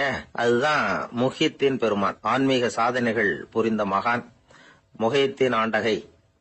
தன்னுடைய 18வது வயசுல உயர்கல்விக்காக ஜீலான் நகரத்தை விட்டு பகுதாத் நகரத்துக்கு புறப்பட்டு போறார். இளம் பிராயம் தானே, அதனால துணைக்கு ஒரு வர்த்தக கூட்டத்தோட சேர்ந்து போயிட்டு இருக்கிறார். ரொம்ப தூரம் போகணும், ஒவ்வொரு இடமா தங்கி தங்கி போயிட்டு இருக்கிறாங்க. ஒரு இடத்துல ஒரு கொள்ள கூட்டம் பயங்கரமான ஆயுதங்களோட அவங்கள வழிமறிச்சுட்டுது. அந்த வர்த்தக கூட்டம் வச்சிருந்த பொருள்களை எல்லாம் அவங்க பறிச்சு விடுறாங்க. இவங்களும் பயந்துகிட்டு இருந்தது எல்லாத்தையும் அவங்க கிட்ட கொடுத்து விடுறாங்க. முகைத்தீன் ஆண்டகை மட்டும் இதையெல்லாம் பார்த்துக்கிட்டு தனியா ஒதுங்கி நிக்கிறார். ஒரு 18 வயசு பையன் மட்டும் இப்படி தனியா அநாத சிறுவன் மாதிரி நின்றுட்டு இருக்கிறத அந்த கொள்ளை கூட்டத்துல இருந்த ஒருத்தன் பாக்குறான். கிட்ட நெருங்கி வர்றான். அலட்சியமாவும் கிண்டலாவும் உங்ககிட்ட ஏதாவது இருக்குதா அப்படின்னு கேக்குறான். இவங்கிட்ட என்ன இருக்க போகுது அப்படிங்கிற நம்பிக்கையில அவன் அப்படி கேக்குறான். உடனே இவரு இருக்குதே, என்கிட்ட 40 தீனார் இருக்கு அப்படிங்கிறார். இப்படி சொல்லியும் அந்த கொள்ளைக்காரனுக்கு நம்பிக்கை வரல. என்னடா அவன் விளையாடாத, பொய் சொல்லாத, உண்மையை சொல்லு அப்படிங்கிறான். அவன் உண்மையைத்தான் சொல்றேன், என்கிட்ட 40 தீனார் இருக்கு அப்படிங்கிறார். இவர் எங்க வச்சிருக்கிற அப்படின்னு கேக்குறான். சட்டையின் விழாப்புறத்துல உள்ள பகுதியில அதை வச்சு தச்சிருக்கிறாங்க அப்படின்னு உண்மையை சொல்றார். உடனே கொள்ளை கூட்ட தலைவன் அதை கத்தியால கீறிப்பார் அப்படின்னு உத்தரவு போடுறான். அந்த சட்டையை கிழிக்கிறாங்க. உள்ள இருந்து 40 பொற்காசுகளும் பொல பொலன்னு கீழே கொட்டுச்சு. அதை பார்த்த உடனே அந்த கொள்ளை கூட்ட தலைவன் மலைச்சு போய் நின்னுட்டான். காசை பார்த்துட்டு அவன் மலைச்சு போல, பொய் பேசாத அந்த பையனோட நேர்மையை பார்த்துட்டு அவன் அப்படி நின்னான். மெதுவா அந்த பையன் கிட்ட வந்தான். ஏன்பா, நீ என்ன பணக்கார குடும்பமா அப்படின்னு கேட்டான். அப்படிலாம் இல்ல, எனக்கு அப்பா இல்ல, அம்மா மட்டும்தான் உண்டு. எங்க அப்பா எனக்குன்னு விட்டு போன சொத்தே இந்த 40 தீனார் தான் அப்படின்னாரு இவர். அப்படி இருந்துமா உண்மை பேசணும்னு ஆசைப்பட்டேன். என்கிட்ட ஒண்ணும் இல்லைன்னு ஒரு வார்த்தை சொன்ன உன்னை விட்டுருப்போமே அப்படின்னா அவன். அப்படி இல்லைங்க, நான் இறைவன் திருநாமத்தை அறியக்கூடிய கல்வி ஞானத்துக்காக இப்ப போயிட்டு இருக்கிறேன். இறைவன் திருநாமத்தை உச்சரிக்க வேண்டிய நாவால பொய் பேசக்கூடாதுன்னு எங்க அம்மா சொல்லி இருக்கிறாங்க. அதனால நான் எப்பவுமே பொய் சொல்ல மாட்டேன் அப்படின்னு என்னுடைய தாய்க்கு வாக்கு கொடுத்திருக்கிறேன் அப்படின்னாரு அவர். முகையத்தின் பெருமான் வார்த்தைகளை கேட்ட அந்த கொள்ளையர்கள் மனம் திருந்தி நல்லவங்களா ஆயிடுறாங்க. அந்த கொள்ளையர் தலைவன் பிற்காலத்துல ஒரு பெரிய மகான் ஆயிடுறார். பெரியவர்கள் வாழ்க்கையில நடக்கிற இது மாதிரி சம்பவங்கள் தான் நாம நல்ல விதமா வாழறதுக்கு துணையா இருக்கும். அந்த காலத்துல கொள்ளையர்களே பெரியவங்க செயலை பார்த்து மனம் திருந்தி இருக்கிறாங்க. இந்த காலத்துல யார் இப்படி இருக்கிறா? இந்த காலத்துல மகான் ஒருத்தரை பார்த்தேன், எனக்கு வேண்டியப்பட்ட மகான். ஏங்க நீங்களும் மகான் ஆகிறதுக்கு முன்னாடி கொள்ளை அடிச்சுட்டு இருந்தீங்களா அப்படின்னு கேட்டேன். அவர் மெதுவா கண்ணை திறந்து என்ன நிமிந்து பார்த்தார். அப்படி இல்லப்பா, நான் கொள்ளை அடிக்கிறதுக்காகத்தான் மகானாவே ஆகி இருக்கிறேன் அப்படின்னு சொல்லிவிட்டு மறுபடியும் கண்ணை மூடிட்டார். ஊர்ல ஒரு சிற்பி இருந்தார். சிற்பின்னா அவர் ரொம்ப திறமை உள்ளவர். அதாவது எங்கேயாவது ஒரு கல்லு கிடந்தா போதும், அதை அப்படியே எடுத்துட்டு வருவார். கொஞ்ச நாள் கழிச்சு அவர் இடத்துக்கு போய் பார்த்தா அழகா ஒரு சிற்பம் உட்கார்ந்துருக்கும். இந்த கல்லா கிடந்தது சிற்பமா மாறி இருக்கும். அந்த அளவுக்கு பண்ணிவிடுவார். அப்பேற்பட்ட சிற்பி. எப்படிங்க அவ்வளவு மோசமான ஒரு கல்லுல இருந்து இவ்வளவு அழகா ஒரு சிற்பத்தை உங்களால வடிக்க முடிஞ்சது அப்படின்னு கேட்டா, அது ஒன்றும் பெரிய விஷயம் இல்லைங்க. இந்த சிற்பம் ஏற்கனவே அந்த கல்லுக்குள்ள இருந்தது. இதை சுத்தி இருக்கிற வேண்டாத பகுதிகளை எல்லாம் உளியால கொத்தி எடுத்துட்டேன், அவ்வளவுதான் என் வேலை. உடனே உள்ள இருந்த இது வெளியில வந்துட்டுது அப்படிம்பார். அந்த அளவுக்கு திறமைசாலி. ஒரு சின்ன பாறை இல்லைன்னா கருங்கல்ல பார்த்துட்டாருன்னா போறோம், விடமாட்டார். அந்த கல்லோட அமைப்பை கவனிச்சு பார்த்துட்டு இதுக்குள்ள ஒரு வீரன் ஒளிஞ்சிருக்கான் பார். அவர் கண்ணுக்கு தெரியும். இந்த கல்லுக்குள்ள ஒரு துறவி உட்கார்ந்துருக்காரும்பார். நமக்கெல்லாம் வெறும் கல்லாதான் தெரியும். இந்த கல்லுக்குள்ள ஒரு நடன மங்கை நடனம் ஆடிக்கிட்டு இருக்கா அப்படிம்பார். உடனே அந்த கல்லை கொண்டுகிட்டு வருவார். அவர் சொன்னது மாதிரியே உள்ள இருக்கிற அவங்களையெல்லாம் வெளியில கொண்டுட்டு வந்துருவார். அதாவது வேண்டாத பகுதிகளெல்லாம் கொத்தி எடுத்துருவார். அவரு மொழியில சொல்ல போனா. இந்த சிற்பிக்கு ரொம்ப நாளா மனசுக்குள்ள ஒரு ஆசை. அதாவது உண்மை, தூய்மை, இதுக்கு உதாரணமா இருக்கக்கூடிய புத்தர் சிலைய வடிக்கணும் அப்படிங்கிறது அவரோட ஆசை. ஆனா அந்த ஆசை நிறைவேறாமலே இருந்துகிட்டு வந்தது. அதுக்கு என்ன காரணம்னா, அதுக்கு தகுந்த மாதிரி ஒரு கல்லு கிடைக்கல. கல்லு கிடைச்சா அதை செஞ்சிருவாரு. ரொம்ப காலமா அங்கங்க தேடி அலைஞ்சார். இந்த புத்தர் சிலை வடிக்கிறதுக்கு பொருத்தமா ஒரு கல்லு கிடைக்குமா அப்படின்னு சொல்லி கண்ணுல படுற கல்லையெல்லாம் உத்து உத்து பார்ப்பார். உள்ள புத்தர் இருக்காரான்னு கவனிப்பார். இருக்கிற மாதிரி எதுவும் தெரியல அவர் கண்ணுக்கு. சரி, இதுக்கு என்ன செய்யலாம்னு யோசனை பண்ணார். நேரா ஒரு புத்த மடாலயத்துக்கு போனார். அங்க இருக்கிற ஒரு புத்த துறவியை சந்திச்சார். அவர்கிட்ட விசாரிச்சார், சுவாமி, புத்தரின் தூய்மை ஒளிஞ்சிருக்கிற அந்த கல் எங்க கிடைக்கும் அப்படின்னார். அந்த கல் இருக்கிற இடம் எதுன்னு இன்னமும் உங்களுக்கு தெரியலையா அப்படின்னு கேட்டார் துறவி. இல்லைங்க, அதுக்காகத்தான் அலைஞ்சிட்டு இருக்கிறேன் அப்படின்னாரு இவரு. சரி, கவலைப்படாதீங்க, என் கூட வாங்க காட்டுறேன் அப்படின்னு அழைச்சிட்டு போனார். எங்க போனார்னா அந்த மடாலயத்தின் பின்பக்கம் போனாங்க. 2 பேரும் போனாங்க. அங்க போய் பார்த்தா அங்க ஒரு கிணறு இருந்தது. என்ன அது, நாம கேட்டது கல்லு, இவர் அழைச்சிட்டு வந்து காட்டுறது கிணறு அப்படின்னு இவருக்கு சந்தேகம். ஒரு மாதிரியா பார்த்தார். அவரு சொன்னார், துறவி எட்டி பாருங்க உள்ள அப்படின்னாரு. கிணறுக்குள்ள என்ன இருக்கும்னு இவருக்கு தெரியாதா, இருந்தாலும் அவர் சொல்றாரு அப்படின்னு சொல்லி எட்டி பார்த்தார். பார்த்தா அதுல தண்ணி இருந்தது. அந்த தண்ணியில தன்னோட உருவம் தெரிஞ்சுது. இப்ப அந்த புத்த ஞானி சொன்னார், துறவியாரே, புத்தரை நாம தான் ஒளிச்சு வச்சிருக்கிறோம், நமக்குள்ளதான் அவர் மறைஞ்சிருக்கிறார். அவரை அடையாளம் தெரியாதபடி மூடி இருக்கிறது எது தெரியுமா? நம்ம கிட்ட இருக்கிற கோபம், போலித்தனம், பதட்டம், ஆசை, இதெல்லாம் தான். அறிவு அப்படிங்கிற ஒளியால அதையெல்லாம் செதுக்கி எடுத்துட்டோம்னா அந்த அழகான புத்தர் வெளியில வந்துருவார் அப்படின்னு சொன்னார் துறவி. அதனால நமக்குள்ள இருக்கிற நம்மள நமக்கே அடையாளம் தெரியல அப்படிங்கிறது தான் உண்மை. இந்த உண்மையான மனிதன் உள்ளே இருக்கிறான். இவர் கல்லை பார்த்துட்டு உள்ள யார் இருக்காங்கிறது அவருக்கு தெரிஞ்சது சிற்பிக்கு. ஆனா உண்மையான புத்தர் எங்க இருக்காருங்கிறத அவரால் அடையாளம் கண்டுபிடிக்க முடியல. அப்படிதான் பல பேர் இன்னைக்கு இருந்துகிட்டு இருக்கிறோம். ஒரு அப்பா தன்னுடைய பிள்ளைக்கு புத்தி சொன்னார், அதோ பாருப்பா, மனசுதான் கல்லு, அறிவு தான் ஒளி. உன்னுடைய மனசுங்கிற கல்ல அறிவுங்கிற ஒளியால செதுக்கி அழகான மனிதனா நீ வெளியில வரணும்னார். அதுக்காக தான்ப்பா தேடிட்டு இருக்கேன்னா அவன். மனசுங்கிற கல்ல தேடிக்கிட்டு இருக்கிறியா அப்படின்னு கேட்டார். இல்லப்பா, அறிவுங்கிற ஒளி எங்க இருக்குன்னு தெரியல எனக்கு, அதை தான் தேடிக்கிட்டு இருக்கிறேன் அப்படின்னு நானா. அதனால அறிவை தேடிக்கிட்டு இருக்கிறவன் என்னைக்கு உண்மையை கண்டுபிடிக்க போறான்? அதையே கண்டுபிடிக்க முடியலங்கும் பொழுது. அதனால நாம் யார் அப்படிங்கறது நமக்கு அடையாளம் தெரியணும். அந்த அடையாளம் தெரிஞ்சுட்டா வாழ்க்கையில வெற்றி நிச்சயம். நாட்டுல நல்லவங்க ஒருத்தர் 2 பேர் இருக்கிறதுனால தாங்க மழையே பெய்யுது அப்படின்னு சொல்றது உண்டு. நல்லார் ஒருவர் உளரேல் அவர் பொருட்டு எல்லாருக்கும் பெய்யும் மழை. சில சமயம் ரொம்ப பேர் திடீர்னு நல்லவங்களா ஆயிடுவாங்க போல இருக்கு. அதனால தான் விடாம பேய் மழையா கொட்டி தீர்த்துடுது. எல்லாரும் நல்லவங்களாயிட்டா உலகமே தாங்காது போல இருக்க. அப்பப்ப ஒருத்தர் 2 பேர் நல்லவங்களாகணும். அப்பதான் சீரா மழை பெய்யும். மாசத்துக்கு 3 பேர் நல்லவங்களானா மாதம் மும்மாரி பொழியும். இதெல்லாம் வேடிக்கை பேச்சு. இப்போ இதெல்லாம் ஒரு பக்கம் இருக்கட்டும். இப்போ விஷயத்துக்கு வருவோம். ஒரு கும்பல்ல நல்லவன் யாரு அப்படிங்கறத எப்படி கண்டுபிடிக்கிறது? இதுக்கு ஒரு வேடிக்கை கதை உண்டு. என்னுடைய நண்பர் ஒருத்தருக்கு அவங்க பாட்டியம்மா சொன்ன கதையா அது. அது என்ன கதைன்னா, ஒரு ஊர்ல ஒரு சமயம் பலமான மழை பெய்ய ஆரம்பிச்சுட்டு தான். இடி மின்னல் ரொம்ப கடுமையா இருந்திருக்குது. ஆரம்பிச்ச மழை வர வர கடுமையா ஆகிட்டு இருக்குதே தவிர நிக்கிற பாடா தெரியல. ஊர் ஜனங்கள்லாம் பார்த்தாங்க. இதுக்கு மேலேயும் வீட்டு உள்ள இருந்தா ஆபத்துங்கிறத புரிஞ்சுக்கிட்டாங்க. ஏன்னா வீடெல்லாம் இடிஞ்சு விழுந்துருமோங்கிற பயம். உடனே எல்லாரும் புறப்பட்டு ஊருக்கு பொதுவா இருந்த ஒரு மண்டபத்துல போய் தங்கிக்கிட்டாங்க. மின்னல் கடுமையா இருந்தது. இடி எந்த நேரத்திலையும் விழலாம்ங்கிற நிலைமை. எப்போ விழலாம்னு பார்த்துக்கிட்டு இருக்குது. அந்த மண்டபத்துல இருந்த ஜனங்கள் மனசுக்குள்ள ஒரு பயம். நம்ம கூட்டத்துல யாராவது ஒரு கெட்டவன் பாவம் பண்ணவன் இருந்தா கூட இடி வந்து இந்த மண்டபத்துல விழுந்துரும், அது எல்லாருக்கும் ஆபத்து அப்படின்னு நினைச்சாங்க. சரி, இதுக்கு என்ன பண்ணலாம் அப்படின்னு யோசனை பண்ணாங்க. அந்த கூட்டத்துல ஒரு பெரியவர் இருந்தார். அவரு ஒரு யோசனை சொன்னார். இதோ பாருங்க, அதுக்கு ஒரு வழி இருக்கு. அதோ எதிர்த்தாப்புல கொஞ்சம் தூரத்துல ஒரு உயரமா மரம் ஒண்ணு இருக்கு பாருங்க. பொதுவா இடி வந்து சுலபமா விழறது அது மாதிரி உயரமான மரத்துல தான். நம்ம கூட்டத்துல இருக்கிறவங்க எல்லாரும் ஒவ்வொருத்தரா போய் அந்த மரத்தை தொட்டு விட்டு திரும்பி வந்துடணும். நம்மள பாவம் பண்ணவன் யாரோ அவன் அந்த மரத்தை தொடுற சமயத்துல இடி விழுந்துரும், அவன் மட்டும் போயிடுவான்.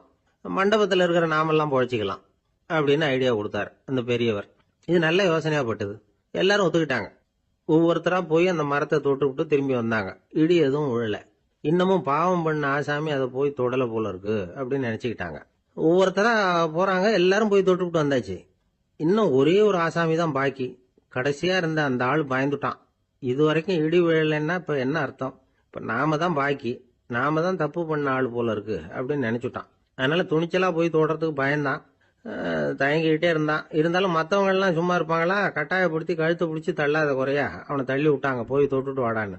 அவன் நடுங்கிட்டே போய் அந்த மரத்தை தொட்டான். அதே வினாடி ஒரு பயங்கரமான மின்னல் இடி விழுந்துட்டுது. எங்க விழுந்தது தெரியுமா? அந்த ஆள் மேல இல்ல, மண்டபத்துல விழுந்தது. மண்டபத்துல இருந்தவங்க பூரா காலி. அந்த ஒரு ஆள் மட்டும் பொழைச்சிக்கிட்டான். இந்த ஒரு ஆளை காப்பாத்துறதுக்காக தான் இடி வந்து மண்டபத்துல விழாம இருந்திருக்குது. இதுதான் கதை. அதனால நல்லவங்க எப்படியும் தப்பிச்சுக்குவாங்க அப்படிங்கிறது ஒரு நீதி.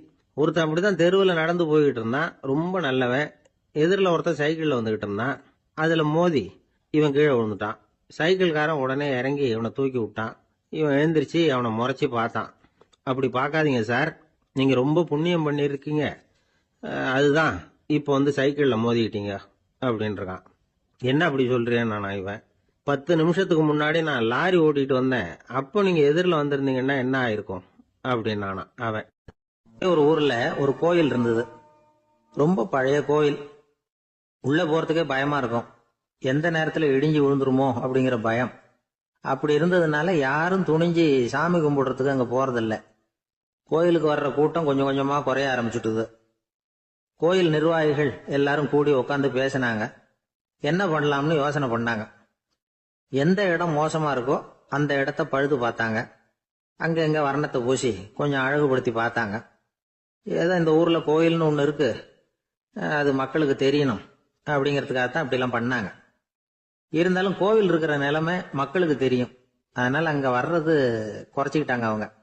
ஒரு கட்டத்துல யாருமே வர்றதில்ல. நிலைமை அந்த அளவுக்கு ஆயிட்டுது. மறுபடியும் கோவில் நிர்வாகிகள் கூட்டம் நடந்தது. இந்த கூட்டம் கூட கோயிலுக்கு உள்ள நடக்கல. இடிஞ்சு விழுந்துருமோங்கிற பயம். அதனால வெளியில தான் உட்காந்து கூட்டத்தை நடத்தினாங்க. ஏன்னா உள்ள போறதுக்கு அவங்களுக்கும் துணிச்சல் கிடையாது. எந்த நேரமும் விழுந்துரும் போல இருந்தது அது. அது வழியா போறவங்க கூட வேகமா அந்த இடத்த கடந்து போக ஆரம்பிச்சிட்டாங்க. கோவில் நிர்வாகிகள் வெளியில உட்காந்து கூட்டம் போட்டாங்க இல்லையா, அந்த கூட்டத்துல 4 தீர்மானங்களை நிறைவேற்றினாங்க. அது என்ன 4 தீர்மானம்னா, முதல் தீர்மானம், இந்த கோவிலை இடிப்பது அப்படிங்கிற முடிவை இந்த கமிட்டி மிகவும் வருத்தத்துடன் ஏற்றுக்கொள்ளுகிறது அப்படின்னு நிறைவேற்றினாங்க. இதுக்கு பதிலா இன்னொரு கோவிலை உடனடியாக கட்டி முடிச்சுடணுங்கிறது 2வது தீர்மானம். 3வது தீர்மானம் என்ன தெரியுமா? பழைய கோவிலின் கதவுகள், அதிலிருந்து பிரிச்சு எடுக்கிற செங்கல், இதையே புது கோவில் கட்டுவதற்கு பயன்படுத்தி கொள்ள வேண்டியது. பழைய கோவில் இருந்த மாதிரியே அதே வடிவத்துல புது கோவிலையும் கட்ட வேண்டியது. பழைய கோவிலின் அஸ்திவாரத்தை அப்படியே வச்சுக்கிட்டு அதுக்கு மேல நாம கோயிலை கட்டிக்க வேண்டியது. இதுதான் 3வது தீர்மானம். இதையும் கமிட்டி முழு மனசோட ஏத்துக்கிட்டது. இது வரைக்கும் சரி. இப்ப அந்த கமிட்டி 4வதா ஒரு முக்கியமான தீர்மானத்தை கொண்டுகிட்டு வந்து அதையும் ஏகமனதா நிறைவேற்றி விட்டது. அது என்ன தீர்மானம்னா, புதிய கோவில் கட்டி முடிக்கிற வரைக்கும் பழைய கோவிலை இடிக்கிறதில்லை அப்படிங்கிற தீர்மானம். எப்படி இருக்குது பாருங்க இது. பழசை இடிக்காத வரையில அதே இடத்துல புதுசா எப்படி கட்ட முடியும்? பல விஷயங்கள்ல நாம நடந்துகிற முறையும் இப்படிதான் இருக்குதான். வாழ்க்கையில முன்னேறணும்னு ஆசைப்படுவோம். அதே நேரத்துல அந்த முன்னேற்றத்துக்கு எது தடையா இருக்கோ அதை விட்டு விடுறதுக்கும் மனசு வராது. வெளிநாட்டுல ஒரு பெரிய விருந்து நடந்துகிட்டு இருந்துதான். எல்லாரும் மது கோப்பையும் கையுமா அலைஞ்சுகிட்டு இருக்கிறாங்க. ஒருத்தர் மட்டும் கையில எதுவும் இல்லாம ரொம்ப நல்ல பிள்ளையா சாதுவா ஒரு ஓரமா தனியா உட்கார்ந்துருக்கிறார். அவர்கிட்ட நெருங்கி வாங்க மது சாப்பிடலாம் அப்படின்னு கூப்பிட்டாங்களாம். என்ன வற்புறுத்தாதீங்க, நான் என் மனசுக்குள்ள உறுதியா தீர்மானம் பண்ணிவிட்டேன் அப்படின்னாராம். என்ன தீர்மானம் பண்ணிருக்கீங்க அப்படின்னு கேட்டிருக்காங்க. ஏற்கனவே முழு போதையில இருக்கும் பொழுது மறுபடியும் மது கோப்பையை தொடறதில்ல அப்படின்னு தீர்மானம் பண்ணிருக்கேன் அப்படின்னாராம். ஒரு சின்ன பையன் வந்தான். அவனை பார்த்து ஒரு கேள்வி கேட்டோம். ஏன்பா உங்க வீட்டில் அம்மா புத்திசாலியா அப்பா புத்திசாலியா அப்படின்னு. அவன் அலட்சியமா நம்மளை பார்த்து சிரிக்கிறான். என்ன சார் இது, இந்த காலத்தில் இது கூட தெரியாமல் இருக்கிறீங்களே அப்படிங்கிறான். ஒரு சின்ன பையன் நம்மளை பார்த்து இப்படி கேட்டு விட்டானே அப்படின்னு நினைக்கிறப்போ நமக்கு ஒரு மாதிரி ஆகிடும். அதுக்கப்புறம்தான் இந்த தாத்தா பாட்டிலாம் சொல்கிற ஒரு கதை ஞாபகத்துக்கு வந்தது. அது என்ன கதை தெரியுமா? ஒரு ஊரில் ஒரு அம்மாவும் பிள்ளையும் இருந்தாங்களாம். அந்த மகனுக்கு திடீர்னு தேசாந்திரம் போய் வரணும்னு ஆசை வந்துட்டுது. ஊராக போய் சுற்றி பார்க்கணுங்கிற ஆசை. அந்த அம்மாவுக்கு இது பிடிக்கல. மகனை பிரிஞ்சு இருக்கிறதுக்கு அவங்க மனசு இடம் கொடுக்கல. வேணாப்பான்னு சொல்லி பார்த்தாங்க, அவன் கேட்கல. திடீர்னு புறப்படவும் செஞ்சுட்டான். சரி, இனிமே அவனை தடுக்க முடியாதுன்னு முடிவு பண்ணிட்டாங்க அந்த அம்மா. இருந்தாலும் புத்திசாலித்தனமாக ஒரு யோசனை பண்ணாங்க.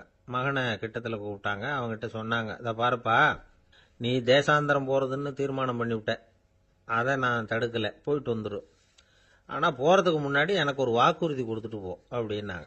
போகிறப்போ ராத்திரியாக இருந்தாலும் பகலாக இருந்தாலும் சரி புளிய மரத்து நிழலில் தான் தங்கணும். திரும்பி வர்றப்போ இரவும் பகலும் நீ வேப்ப மரத்து நிழல்லே தங்கணும் அப்படின்னாங்க. சரி அப்படியே செய்கிறேன்னு சொல்லி வாக்குறுதி கொடுத்தான் பையன். புறப்பட்டு போனான். போகிற வழியில் புளிய மரத்து நிழல்லையே தங்கினான், தூங்கினான். அப்படி போய்கிட்டே இருந்தான். 7வது நாள் அவன் உடம்பு சுகமில்லாமல் போயிட்டுது. ரொம்பவும் பலவீனமாயிட்டான். இனிமேல் நடக்க முடியாதுங்கிற நிலைமை வந்துட்டுது. யோசிச்சு பார்த்தான், சரி இதுக்கு மேலே போக வேண்டாம் அப்படின்னு முடிவு பண்ணிட்டு திரும்பி வர ஆரம்பிச்சிட்டான். திரும்பி வர்றப்போ வழியில் வேப்ப மரத்து நிழலையே தங்கி தங்கி வந்தான். நாளுக்கு நாள் உடம்பு சரியாக வந்துட்டுது. 7வது நாள் வீட்டுக்கு சேர்றான். உடம்பு பழையபடியே கலகலப்பாயிட்டுது. பூர்ண சுகம். தேசாந்திரம் போன பையன் திரும்பி வந்துட்டானே அப்படின்னு அந்த அம்மா ஆச்சரியப்படலை. ஏன்னா அவங்களுக்கு தெரியும் இப்படி ஆகும்னு. பையன் சீக்கிரமாக திரும்பி வரணுங்கிறதுக்காக தான் அவங்க அந்த யோசனையை சொன்னாங்க. என்ன விஷயங்கிறதையும் அவங்களே சொன்னாங்க. மகனே, புளிய மரத்து நிழல் உடம்புக்கு உஷ்ணத்தை கொடுக்கும், சீக்க உண்டாக்கும். அதனால் நீ தொடர்ந்து புளிய மரத்து நிழலில் தங்கினாவே நோய்க்கு ஆளாயிட்ட. அதனால் பயணத்தை முடிச்சுக்கிட்டு திரும்பி வரணுங்கிற முடிவுக்கு வந்துட்ட. திரும்பி வர்றப்போ நீ தங்கினது வேப்ப மரத்து நிழல். அது உடம்புக்கு குளிர்ச்சியை தரக்கூடியது, நோயை தீர்க்கக்கூடியது. அதனால் சுகமாக வீட்டுக்கு சேர்ந்துட்ட. உன்னோட தேசாந்திர பயணத்தை தடுக்கிறதுக்காக தான் இப்படி பண்ணினேன் அப்படின்னாங்களாம் அந்த அம்மா. பார்த்தீங்களா அம்மாவோட புத்திசாலித்தனத்தை? அப்பாவாக இருந்தால் இப்படியா பண்ணுவார்? ஒரு அப்பா பையன்கிட்ட 10 ரூபா கொடுத்து இதை எடுத்துக்கிட்டு அடுத்த ஊருக்கு போய் அங்கே இருக்கிற மாமா கிட்ட இதை கொடுத்துட்டு வாடா, வழியில் எங்கேயாவது மரத்தடியில் படுத்து தூங்கி விடாதே அப்படின்னு எச்சரிக்கை பண்ணி அனுப்புனாராம். பையனுக்கு எச்சரிக்கையாக வாழறது எப்படிங்கிறத கற்றுக் கொடுக்கறதுக்காக இப்படி பண்ணார். அவன் பணத்தை வாங்கிட்டு போனான். அப்பா சொன்னதை மறந்துட்டு ஒரு மரத்தடியில் படுத்து தூங்கிட்டான். அவனுக்கு தெரியாமல் அவன் பின்னாடியே போன அப்பா அவன் கையில் இருந்த அந்த 10 ரூபாயை நைஸாக எடுத்துகிட்டு வந்துட்டார். அவன் பையில் தானே வச்சுருந்தான், அது தெரியாமல் எடுத்துகிட்டு வந்துட்டார். அவன் தூங்கிக்கிட்டு இருக்கான். எடுத்துகிட்டு ஒரு மறுபடியும் வீட்டுக்கு வந்துட்டார். பையன் மூழ்கிக்கிட்டு பையை தடவி பார்க்குறான், பணத்தை காணும். அழுதுகிட்டே திரும்பி வந்தான். அப்பா கிட்ட விஷயத்த சொன்னான். அப்பா சிரிச்சுக்கிட்டே சொன்னார், அதுக்கு தான்ப்பா ஆரம்பத்திலேயே எச்சரிக்கை பண்ணினேன், இனிமேலாவது நீ ஜாக்கிரதையாக இருக்கணும் அப்படிங்கிறதுக்காக தான் இப்படி பண்ணினேன். அந்த பணம் எங்கேயும் போயிடல, நான் தான் அதை உனக்கு தெரியாமல் எடுத்து வச்சிருக்கிறேன். இதோ பாரு அப்படின்னு சொல்லிட்டு சைடு பாக்கெட்டில் கையை விட்டா அது ஓட்டையாக இருக்குது. அதை எவனோ ஏற்கனவே கத்திரிச்சு எடுத்துகிட்டு போயிட்டான். இப்போ அப்பா முகத்தில் அசடு வழிஞ்சுதான். ஒரு அரசனும் அமைச்சரும் ஒரு நாள் ரொம்ப சாவகாசமாக பேசிக்கிட்டு இருந்தாங்களாம். அரசன் அமைச்சரை பார்த்து ஒரு கேள்வி கேட்டிருக்கார். ஏங்க அமைச்சரே, ஆசை இல்லாத ஒரு மனுஷனால இருக்க முடியுமா அப்படின்னு. ஏன் முடியாது, துறவி அப்படிங்கிறவங்கெல்லாம் அப்படிப்பட்டவங்க தானே அப்படின்னாராம் அமைச்சர். அவங்கெல்லாம் உண்மையிலேயே ஆசையை விட்டவங்க தானா அப்படின்னு கேட்டாராம் ராஜா. அப்படி தான் இருக்கணும் அப்படின்னாராம் அமைச்சர். அப்படின்னா ஆசையே இல்லாத ஒரு உண்மையான துறவியை நான் பார்க்கணுமேன்னார். அது என்ன பிரமாதம், அதுக்கு நான் ஏற்பாடு பண்ணுறேன் அப்படின்னு விட்டார் இவர். சொல்லிவிட்டு உடனே புறப்பட்டு போனார். அங்கங்கே தேடினார். அப்புறம் தான் அவருக்கு புரிஞ்சுது உண்மை துறவியை கண்டுபிடிக்கிறது எவ்வளவு கஷ்டமான காரியம்னு. இருந்தாலும் ராஜா கிட்ட சொல்லியாச்சே உண்மை துறவியை காட்டுறேன்னு. இப்போ என்ன பண்ணுறது? ராஜா கிட்ட சொன்னபடி நடக்கலைன்னா அவருக்கு கோபம் வந்துடும். அமைச்சர் ஒரு யோசனை பண்ணார். அவருக்கு ஒரு வழி தெரிஞ்சுது. அதுதான் சரின்னு முடிவு பண்ணார். அதாவது அந்த ஊரில் அவருக்கு தெரிஞ்ச நாடக நடிகர் ஒருத்தர் இருக்கிறார், நல்லா நடிப்பார். அவரை போய் பார்த்தார். இதை பாருப்பா, எனக்காக நீ ஒரு காரியம் செய்யணும்னார். என்னன்னு கேட்டார் அவர். நீ ஒரு துறவி மாதிரி கொஞ்ச நேரத்துக்கு நடிக்கணும். ராஜா உன்னை பார்த்துட்டு போகிற வரைக்கும் நடி, அது போதும். அதுக்காக உனக்கு 10,000 ரூபா தரேன் அப்படின்னார். அவர் எந்த காலத்தில் இவ்வளவு பணத்தை மொத்தமாக பார்த்துருக்கார். அதனால் உடனே சரின்னு ஒத்துக்கிட்டார். அமைச்சர் அரண்மனைக்கு திரும்பி வந்தார். என்ன அமைச்சரே, இன்னுமா ஒரு உண்மையான துறவி கிடைக்கலன்னார். உண்மையான துறவி ஒருத்தரை இப்போ தான் கொஞ்ச நேரத்துக்கு முன்னாடி பார்த்து பேசிவிட்டு வர்றேன். அவர் நம்ம ஊருக்கு வெளியில் குளத்தங்கரையில் உள்ள ஒரு ஆலமரத்துக்கு அடியில் உட்காந்துருக்கிறார் அப்படின்னார் இவர். அப்படின்னா உடனே புறப்படுங்க அப்படின்னார் ராஜா. பரிவாரங்களோடு புறப்பட்டார். அங்கே அந்த மரத்தடியில் அந்த ஆள் வேஷம் போட்டுக்கிட்டு துறவி மாதிரி உட்காந்துருக்கிறான். ராஜா நேராக போனார். அந்த துறவி காலில் பொத்துன்னு விழுந்து வணங்கினார். உடனே ராணியும் அவர் காலில் விழுந்தாங்க. அடுத்தபடியாக அமைச்சர் விழுந்தார். அவருக்கு தெரியும் இது நம்ம ஆள் தான்னு. இருந்தாலும் என்ன பண்ணுறது, நேரம். அப்புறம் பரிவாரங்கள்லாம் துறவி காலில் விழுந்து ஆசீர்வாதம் வாங்கிட்டாங்க. ராஜா அப்புறமா தங்கத்தட்டில் பொன்னையும் பொருளையும் வச்சு அந்த துறவிகிட்ட ரொம்ப பணிவாக நீட்டுறார். தாங்கள் தயவு பண்ணி இதை ஏற்றுக்கணும் அப்படின்னு வேண்டிக்கிட்டார். அந்த துறவி பற்றில்லாமல் அதை பார்த்தார்.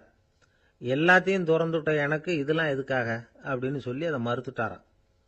ஆஹா, உண்மையான துறவியை பார்த்துட்டோம் அப்படிங்கிற ஆனந்தம் அரசருக்கு. ரொம்ப நிம்மதியாக திருப்தியாக திரும்பி வந்தார் அரண்மனைக்கு. அதுக்கப்புறம் அமைச்சர் யாருக்கும் தெரியாமல் அந்த துறவிகிட்ட ஓடினார். சொன்ன பிரகாரம் பணத்தை நீட்டினார். இந்தப்பா, நான் உங்ககிட்ட சொன்னபடி 10,000 ரூபா பணம் எடுத்துக்கோ அப்படின்னார். அந்த ஆள் ராஜா கிட்ட சொன்னது மாதிரியே எல்லாத்தையும் திறந்துட்ட எனக்கு இதெல்லாம் எதுக்காக வேணாம் அப்படின்னு விட்டாராம். நடித்த வரைக்கும் போதும்ப்பா, இனிமேல் இந்த நாடக வசனம்லாம் வேணாம், வேஷத்தை கலைச்சிரு, பணத்தை வாங்கிக்கோன்னார். இல்லைங்க, இது வேஷம் இல்லை, இது வசனமும் இல்லை, இது உண்மை. கொஞ்ச நேரம் துறவி மாதிரி நடித்ததுக்கே இந்த தேசத்து ராஜா ராணி அமைச்சர் பரிவாரங்கள் எல்லாம் என் காலில் விழுந்து வணங்குறாங்க. அப்படின்னா உண்மையான துறவியாக இருக்கிறது எவ்வளவு பெருமையான விஷயம். நான் உண்மையான துறவியாக ஆக போகிறேன், அப்படி முடிவும் பண்ணிட்டேன் அப்படின்னார் அந்த நடிகர். வேஷம் கூட எப்படிப்பட்ட விளைவுகளை உண்டு பண்ணுது பார்த்தீங்களா. நம்மால் ஒருத்தன் ரொம்ப வசதியாக தான் இருந்தான். ஒரு நாள் அவன் சொத்து பூரா திருட்டு போட்டுது. அதுக்கப்புறம் இவன் துறவி மாதிரி ஆயிட்டான். ஊர் ஊராக சுற்றினான். ஒரு குருநாதரை தேடி கண்டுபிடிச்சான். அவர்கிட்ட சீடனாக சேர்ந்துக்கிட்டான். அவனை பார்த்து ஒருத்தர் கேட்டார், நீ உண்மையான சீடன் தானான்னு. இல்லைங்க, சீடன் மாதிரி நடிச்சுக்கிட்டு இருக்கிறேன் அப்படின்னா. அது குரு துரோகம் இல்லையா அப்படின்னு கேட்டார் அவர். இல்லைங்க, நான் பண்ணது குரு துரோகம் இல்லை, என் குரு பண்ணது தான் துரோகம். என்னுடைய பணத்தை கொள்ளையடிச்சது இவர் தான். அதை எங்கே வச்சிருக்காருன்னு கண்டுபிடிக்கிறதுக்காக தான் இவர்கிட்ட வந்து சீடனாக சேர்ந்துருக்கிறேன் அப்படின்னா. ஒரு ஆள் இருந்தான், நிறைய பணம் சம்பாதிச்சான். ஆனால் செலவு பண்ண மனசு வரல, கருமி. அவன் என்ன பண்ணா, சேர்த்த பணம் பூராவையும் ஒரு மரத்தடியில் புதைச்சி வச்சுருந்தான். வாரத்துக்கு ஒரு தடவை அந்த மரத்தடிக்கு வருவான். புதைச்ச இடத்த ஆவலோடு பார்த்துக்கிட்டு இருப்பான். அதுக்கப்புறம் போயிடுவான். அவ்வளவுதான். ஒரு நாள் ஒரு திருடன் வந்தான். இவன் புதைச்சி வச்சிருந்ததெல்லாம் எடுத்துகிட்டு போட்டான். இது தெரிஞ்சு போச்சு. அந்த கருமி புலம்ப ஆரம்பிச்சிட்டான். இவன் புலம்பலை கேட்டதும் அக்கம் பக்கத்தில் இருந்தவங்கெல்லாம் ஓடி வந்தாங்க. என்ன விஷயம்னு விசாரிச்சாங்க. இவன் சொன்னான். ஒரு பெரியவர் கேட்டார், ஏப்பா வாரம் வந்து இந்த இடத்த பார்க்கறதாக சொன்னியே, எப்போவாவது இதில் இருக்கிற பணத்தை எடுத்து செலவு பண்ணியிருக்கியா அப்படின்னு கேட்டார். நான் அப்பப்போ வந்து அதை பார்க்கறது தான் வழக்கம், அதை தொட்டதே இல்லைன்னு அவன். சரி, அப்படின்னா இப்போவும் நீ அதே மாதிரி வாரம் ஒரு தடவை வந்து இந்த இடத்த பார்த்துட்டு போகலாமே அப்படின்னாராம் அந்த பெரியவர். அதுவும் சரிதானே, எவ்வளவு காலமானாலும் அவன் அந்த பணத்தை எடுத்து செலவு பண்ண போகிறதில்ல. அப்படி இருக்கிறப்ப உள்ளே பணம் இருந்தாலும் ஒன்று தான், இல்லாமல் போனாலும் ஒன்று தான். இதிலிருந்து என்ன புரியுதுன்னா, ஒருத்தர்கிட்ட இருக்கிற பணத்தை கொண்டு அவர் பணக்காரரா ஏழையா அப்படின்னு முடிவு செய்கிறது சரியில்லை. அந்த செல்வத்தை அனுபவிக்கிற திறன், பயன்படுத்துகிற திறன், அதை வச்சு தான் அவர் ஏழையா பணக்காரரா அப்படிங்கிறத நிர்ணயம் பண்ணணும். அதுதான் சரி. செலவு பண்ண தெரியாதவன் சேகரம் பண்ணிகிட்டே இருக்கிறதுனால என்ன பிரயோஜனம்? தலைமுடியே இல்லாதவன் தாராளமாக சீப்புகளை வாங்கி சேகரம் பண்ணுறது மாதிரி தானே இது. சில சமயம் செலவு பண்ண நாம் தயாராக இருந்தால் கூட அந்த செல்வம் நமக்கு பயன்படுறதில்ல. அரேபியாவில் ஒரு நகை வியாபாரி விலை உயர்ந்த முத்துக்களை எல்லாம் அவர் வச்சு வியாபாரம் பண்ணிகிட்டு இருந்தார். அவர் ஒரு சமயம் ஒரு பாலைவனம் வழியாக போயிட்டு இருக்கிறார் ஒட்டகத்தில். அப்போ திடீர்னு கடுமையான புயல் வீச ஆரம்பிச்சுட்டுது. திசை தவறி இவர் எங்கேயோ வந்துட்டார். கூட வந்தவங்களையும் காணலை, எங்கே போனாங்களோ தெரியல. இவர் ரொம்ப பயந்து போய் அங்கேயும் எங்கேயுமா அலைஞ்சு திரியிறார். வழியே தெரியல. பசி கடுமையாயிட்டுது. ஒட்டகத்து முதுகில் ஒரு மூட்டை இருந்தது. அதை பிரித்து பார்த்தார். உள்ளே ஏதாவது இருக்கான்னு தேடி பார்க்குறார். அது வரைக்கும் கண்ணில் தட்டுப்படாத அபூர்வமான ஒரு பை கண்ணில் பட்டுது. ஆஹா, அதில் ஏதாவது சாப்பிட்றதுக்கு இருக்கும் அப்படின்னு நினச்சி ஆவலாக அதை பிரித்து பார்க்குறார். அந்த பையில் விலை உயர்ந்த முத்துக்கள் நிறைய இருந்துதான். அப்போ தான் அவர் நினச்சாராம், விலை உயர்ந்த முத்துக்கள் கூட சாப்பிட்றதுக்கு உணவாக முடியாது அப்படிங்கிறத புரிஞ்சுக்கிட்டாராம். எந்த நேரத்தில் எது நமக்கு தேவையோ அது நமக்கு தாராளமாக கிடைக்கணும். அப்படி அது கிடைக்கிறதுக்கு நம்மக்கிட்ட இருக்கிற செல்வம் பயன்படணும். அது நமக்கும் பயன்படலாம், நம்ம மூலமாக அடுத்தவங்களுக்கும் பயன்படலாம். அதுதான் செல்வத்தின் பயன். ஒரு மரத்தடியில் ஒருத்தன் உட்காந்து அழுதுகிட்டு இருந்தான். அந்த பக்கமாக வந்த இன்னொருத்தன் ஏப்பா அழுதுகிட்டு இருக்கிறேன்னு கேட்டான். இந்த இடத்துல தான் பூமிக்கு அடியில் பணம் இருக்குது, புதைச்ச இடம் தெரியல, அதான் அழறேன் அப்படின்னா. நல்லா ஞாபகப்படுத்தி பாரு, எந்த இடத்துல புதைச்ச அப்படின்னு கேட்டான் இவன்.